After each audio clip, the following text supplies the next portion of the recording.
e-commerce secara simpel tuh apa aja sih yang perlu dilihat? Banyak orang yang nyangka tuh kalau e-commerce tuh ribet banget, kayaknya mesti ngurusin codingnya, marketingnya, sales, timnya mesti banyak banget, apa segalanya, wah banyak sekali yang mesti dipikirin, belum lagi investasi dan segalanya.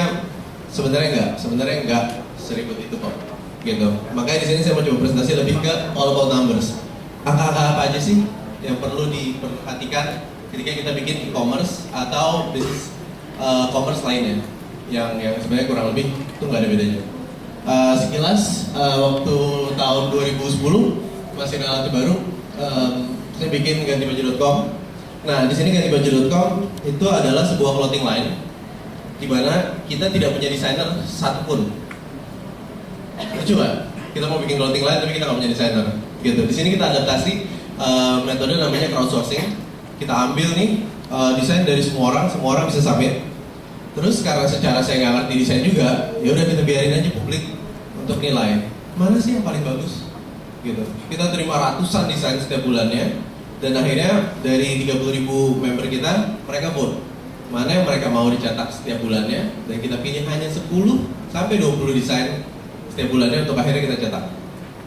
Dengan metode crowdsourcing seperti ini, dan putusan semua diambil sama publik. Jadi kita selalu make sure bahwa produk yang kita buat sesuai dengan selera market, gitu. Jadi inovasi yang kita lakukan itu benar-benar dari awal. Dan again, ini nothing new. Threadless tuh sekarang udah jalan 10 tahun, kita baru jalan 3 tahun. Kita cuma adaptasi model yang ada di sana aja. So if it works, try it here. Terus abis itu 2012 kita coba buat sesuatu yang baru, gitu. Di Gantibaju ada problem. Karena sistemnya kompetisi kan kita crowdsource, yang kita pilih hanya sedikit. Basically itu kompetisi. Nah dari ratusan desain yang masuk, kita kan cuma pilih 10 sampai 20. Apa yang terjadi dengan semua desain yang lain? Kan sayang nih, udah susah-susah, apalagi kebanyakan deadliner lagi. Udah begadang apa segalanya, upload, tak ujung-ujungnya, nggak menang ya, gitu loh.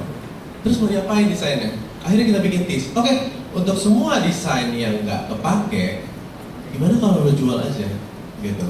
Jadi di tahun 2012 akhirnya saya nemu sebuah mesin yang harganya bisa bikin potong tangan sama potong kaki deh mungkin.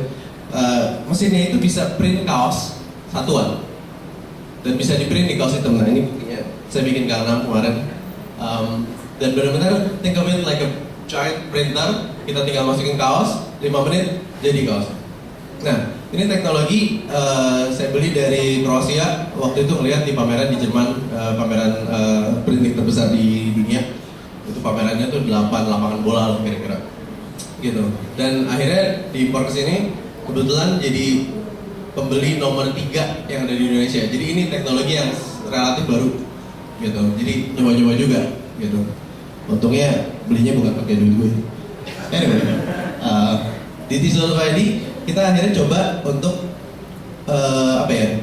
memenuhi kebutuhan dari desainer ganti baju, tapi di bisnis yang berbeda, gitu. Kenapa? Jadi kantong duitnya 2, yang ini gagal, yang ini bisa jalan lagi.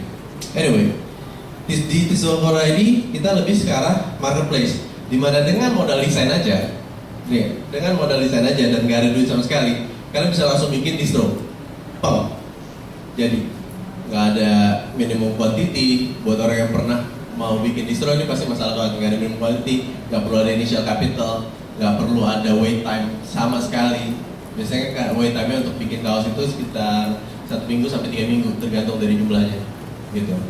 Dan ketika nggak laku, nggak ada dead stock, karena kita print on demand, gitu. Tapi mahal, itu aja. Nah, jadi di T-Solve tadi ini benar-benar baru jalan 2 bulan lah kira-kira. Dan dari kita 2 bulan jalan ini kita udah terima sekitar 1.500 store terbuka dan lebih dari 2.000 produk.